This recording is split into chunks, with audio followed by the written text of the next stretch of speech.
Hi, this is Professor Stugard, and in this video we are going to go a little bit more in depth with the naive Bayes algorithm. So our goals for this video, we're going to just understand how the naive Bayes algorithm works, and we're going to go through a very simple example of how we can use it to build a spam filter and how it works.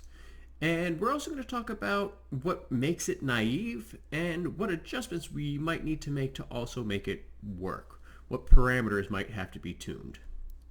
So first, let's make sure we remember Bayes' theorem, where we're trying to figure out what is the probability of our belief given the evidence. And remember, it breaks down to these different parts. So first we have our prior. This is our belief before we see any evidence. This is just, how likely is it? This is our prior belief. And what we're trying to calculate is our posterior belief. What is our belief given the evidence that we've seen? And then the other piece that we need to make this work, to make this happen, is called our likelihood. What is the probability of our evidence given that particular belief? And then, of course, we have our denominator here, which is technically another prior. What is our probability of the evidence? But we're going to see that that's the least important part of this theorem when we apply it in machine learning. So we're going to go through this by talking about a spam filter, and hopefully we'll understand how this all works in that particular context. So what I want to do then is I want my belief to be spam, and my evidence is going to be keywords that I find in my emails. So that I want to know, what is the probability an email is spam given that I have observed as evidence certain keywords in that particular email. And if that's the case, then the way Bayes' theorem works out is that the way I calculate that, it's going to be the probability that the email is spam without any evidence, just the general probability of a spam email times the probability of seeing those keywords given that I already know how often they appear in spam. Okay, so let's set up some basics. So again, very, very simple example. Let's say we have 20 emails, 8 are spam, 12 are ham, which is another way of saying a normal email. All right, I'll use normal for the rest of this video. So that means that 8 out of my 20 are spam, which means the probability of a given email being spam, knowing nothing else, is 0.4 or 40%.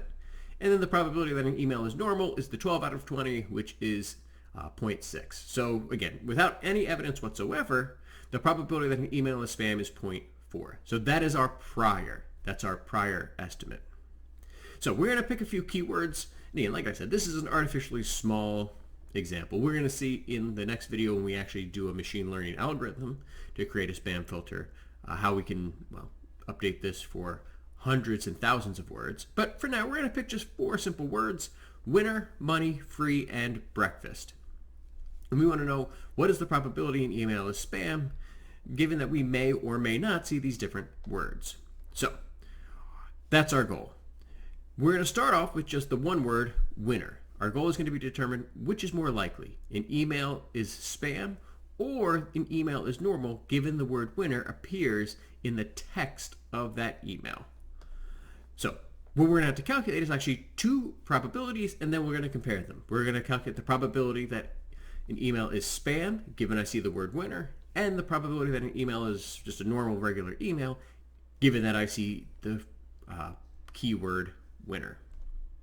So let's say in our example that the word winner appears in 5 out of the 8 spam emails. So that's a conditional probability. That is one of our likelihoods that we need to set up Bayes' theorem. What is the probability that winner appears given that I'm looking at spam? Well, it shows up in 5 out of the 8 spam emails in my sample. So it shows up with a probability of 0.625. And then the word winner only appears in 3 out of my 12 normal emails. So the probability I see the word winner in a normal email is just going to be 3 out of 12, which reduces to a 0.25 probability. So we have the probability of winner given it's spam and the probability of winner given it's normal. And so these are our initial likelihoods, and we can actually start to maybe make some assumptions here. If the email has the word winner in it, well, what would we expect to be more likely? Would it more likely to be spam or normal? Well, the thing is, we really can't tell yet because we have to also consider how likely it is to see a spam email or a normal email. This is one of the famous kind of cognitive biases that we have as humans where we ignore how likely certain things are. So, for example, if I told you that Ella was a very studious person who loved to draw, was very creative, detail-oriented, and had great spatial reasoning, and I asked you, is it more likely that she is an architect or a nurse? Most people say, well, those are traits that I associate more with being an architect, so it's more likely she's an architect. Well, they ignore the fact that there's only really 100,000 architects in this country, but there's 4.3 million nurses. So even if all 100% of architects had those particular characteristics, if only 3% of nurses had those characteristics, it's actually more likely she's a nurse because you need to consider the likelihood of the actual event when you're calculating these probabilities. It is the Bayesian way of thinking. It is some of the power of Bayes' theorem to help us get past some of our human intuitions, which can be wrong from time to all the time, and use math to actually get to the heart, get to the truth of what's going on. So, like I said, what I really want to know, my goal really is what's the probability it's spam given it's a winner, given I see the phrase winner, or what's the probability it's normal given that I see the phrase winner. So, again, in this case, I set up my Bayes theorem, just using the Bayes theorem formula, and so I'm trying to calculate those two on the left, the probability it's spam given I see winner, and the probability it's normal given I see the phrase winner. But notice, what's the same about the right sides of both of these equations? Oh yeah, they're both being divided by the probability of the phrase winner showing up. Well, this is actually really nice because if it's the same for both of them, I'm dividing by that same amount. Well, that means that these two ratios without that denominator are going to be proportional. So we actually have this proportional symbol that we're going to use when we calculate Bayes' theorem. We're actually not calculating the exact probability, we're just calculating two probabilities that are proportional, and we can actually compare which is bigger and which is smaller, because again, we would divide them by the same amount, which means they would be scaled by the same amount, which means it doesn't really matter in terms of our algorithm. We don't need to be exact because we're just trying to figure out which is more likely. We're comparing two probabilities. We don't necessarily need to know the exact value, if that makes sense at all. So, again, remember, the probability that we had spam was 0.4, so we had to replace that. Then the probability that we see the phrase winner, given that it was spam, was the 0.625, so we replace those two probabilities, multiply them together, and we see that the probability that an email is spam, given that we see the phrase winner, is 0.25. So there's a 0.25% chance, or a 0.25 probability, or 25% chance that an email is spam given I see the phrase winner. Then I do the same thing with the normal email. So remember, the ratio of normal emails was 0.6. The probability of seeing the phrase winner, knowing that it was a normal email, was 0.25. So the probability that an email is normal, given that I see the phrase winner, is 0.15. So which one is more likely? Is it more likely to be spam or normal? Well, hopefully we can see that the probability it's spam is actually higher, but not by that much. Clearly it's, about 2/3 more likely to be spam than to be normal. But one of the things we also want to consider is obviously I can't just get rid of every email that has the phrase winner in it just because it's more likely that it's spam, because as we saw, there were still normal emails that had the word winner in it. And this is another great part about Bayes, is that the more information we use, the more accurate our model becomes. The more evidence, the more data we have, the better our model becomes because we can consider more than one phrase at a time. So, like I said, I can't throw every email that says winner into my junk folder because I'm going to lose a lot of good emails, and that's actually really important. I don't want my spam detector to go off with a bunch of false positives. I don't want it to get a bunch of false positives and send a bunch of my good emails to my spam folder. So, what happens when I start considering keywords together? What if my email contains the words winner, free, and the word money? Then what happens? Well, again, I can set up my Bayes theorem. What is the probability of spam given that I see winner, money, and free? What's the probability of spam given the probability that I see winner, money, and free given it's spam? Now, this is where we run into a big problem because, well, the probability that I see winner, money, and free, okay, so I've got to go through all of the emails, find that exact combination, figure out the probabilities, and it actually becomes very, very difficult. So just like with the other one, we're going to get rid of that denominator, but how do I deal with that likelihood? How do I find the likelihood of winner, money, and free all appearing just once in a individual spam email? Well, the way I'm going to actually do this to calculate this likelihood is, well, I'm going to take that likelihood, which is very difficult to calculate, and I'm actually going to say, well, it's going to be the probability that I see winner given it's spam times the probability that I see money given it's spam and the probability that I see free given that it's spam. I'm going to assume independence, right? And again, when I have independent probabilities, I multiply them together. I'm going to assume that it's independent, except that should set off a bunch of alarm bells because, well, I think the phrase seeing winner, money, and free in an email wouldn't be independent. I would very likely see some combination of those words together. But I'm going to assume they happen independently. And that is a very naive assumption of me. And so when we assume in that very naive way that the probabilities of each word appearing are actually independent of each other, that means we are using the naive Bayes algorithm. Because again, the idea is that our independent probabilities can be multiplied. So we make this very naive assumption, and again, you would assume that making a silly assumption like this would be a bad one, right? We want accuracy, except it works incredibly, incredibly well. There's a famous phrase that says, all models are wrong, but some are useful. And this kind of falls into that category. We're making an assumption that we know isn't true, but it still works really, really well. And then on top of that, not only does it work really, really well, it is an incredibly simple way to solve this complex problem. And again, the simpler you can make your model while retaining accuracy, the better. So let's just make up, let's say I went through these emails, I went through all the spam emails, and again, we said winner showed up 5 times, money showed up 3 times, and free showed up 4 times. So we calculate those probabilities. And so we're just going to, again, naively assume that the probability that we see winner, money, and free given it's a spam email is the product of all 3 of those probabilities together. So the probability of seeing all 3 of those phrases or all 3 of those keywords in an email knowing that it's spam is now 0.117 after I multiply those together and, well, round a little bit. All right. So we go back to Bayes, the naive Bayes algorithm. So it's a proportion. We're not dividing. And we're going to assume that everything is independent. So we multiply those together, and I figure out my probability that it is spam, given that I see those 2 phrases.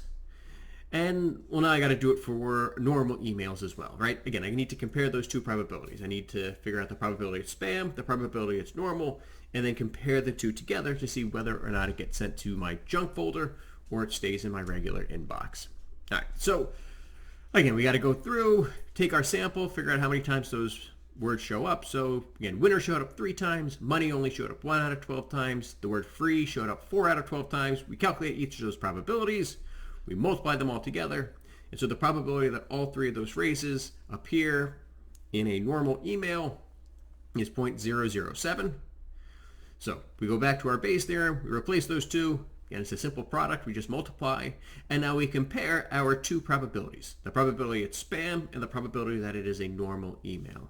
And now hopefully we can see that the probability it's spam is 0.047, the probability it's normal is 0.004, which means that given those 3 keywords appear in my email, the probability that the email is spam is now more than 10 times likely than it is normal. So we should probably be sending that email to the spam folder.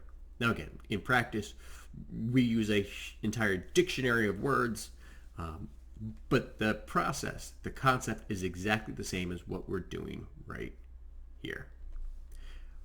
But what if I include the word breakfast? What if the word breakfast is in my dictionary that I'm looking at, but then it also shows up in an email? So for example, let's say in my small sample that only has 8 spam emails, the word breakfast doesn't appear in any of them. Well, that means that the probability that the word breakfast shows up, given that it's a spam, is 0 out of my 8 in the sample, which is a 0 probability. It's just 0. All right. So then if I get an email that says this, "You are a winner. Claim your free money by clicking this sketchy link before you finish breakfast." Well, my keywords are all there. I have winner, free, money, and breakfast all in that same email. So what is the probability that this email is spam? Well, again, hopefully our human intuition, which again is important, even if it's wrong sometimes, should be that this is spam. Don't click the sketchy link. Please don't. Please know better than to do that. As a human, I know this is spam. But what happens if I try to just apply my naive Bayes algorithm now? Well, the probability that it's spam, given that I see winner, money, free, and breakfast, is going to be, well, proportional to the probability it's spam times the likelihood of seeing winner, money, free, and breakfast, given it's a spam email. I assume the independence, so that likelihood is just the product of all of those together. But what happens when I multiply by 0? I get 0, which means that my likelihood is 0, and so 0 times the probability it's spam is 0, which means that there is a 0% chance that this email is spam. Uh-oh. But we know it is. But the problem is, again, if that word doesn't show up in my sample that I'm using to train my algorithm, it's going to assume a 0% probability for any word that it is not familiar with. And that's a problem. But luckily, we can fix this. And the easiest fix is that we just add 1 to the count for every single one of our keywords. So even though it showed up 0 times, we just add 1. This is called the Laplace correction or Laplace smoothing. And we have to apply this to every single conditional probability. Not just the ones that are 0, we apply it to every single keyword across our entire set that we're using. So now, no, we really don't actually have to use 1. We don't have to add 1. We can actually add whatever we want. And a lot of times you actually use a ratio here that we add.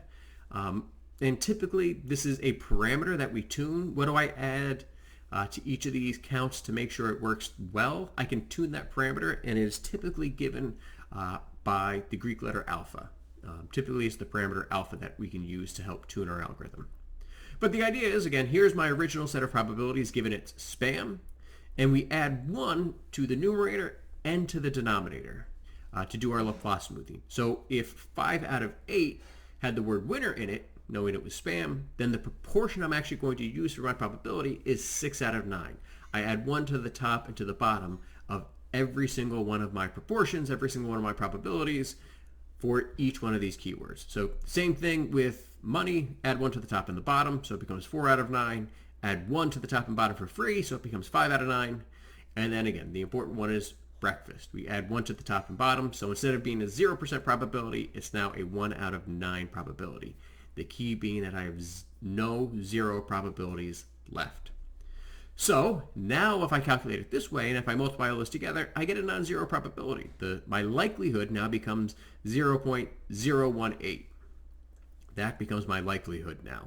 So I can multiply that likelihood times my prior, right? The likelihood times the prior gives you your posterior, which in this case, 0.4 times 0.018 is 0.007. So the probability that this email is a spam is now 0.007. And okay, well, I still got to compare it. So I got to go through that whole process again with my normal emails. So here are all the ratios. And again, let's say breakfast showed up in one of my normal emails to begin with. I convert all of those. I add 1 to the top and the bottom. So my denominator becomes 13 for each of these. Now I multiply each of those together to find my likelihood. I multiply my likelihood times my prior for being a normal email, and I get 0.002. And so I compare them. Which is more likely? Is spam, seeing that I see the phrase winner, money, free, and breakfast, which is 0.007, or the probability is normal, given that I see winner, money, free, and breakfast? And, well, which one is bigger? Okay, clearly the spam probability is larger, which means I should probably send that to my junk folder. All right, so that wraps up this video on the naive Bayes algorithm. So can you answer the following questions? First of all, do we remember Bayes' theorem? Not just the formal theorem, but also, again, the definitions, our prior, our likelihood, and then, of course, our posterior that we're calculating. Then what is it that makes the naive Bayes algorithm naive? What is that naive assumption? And then what else do we do to make our lives a little bit easier too? And then the last question, how do I correct for those zero probabilities? What do I actually do to make sure that I don't end up with a zero probability? Because 0 times anything is always 0. All right. I hope this helped clear up a little bit about naive Bayes. And as always, take care of yourselves.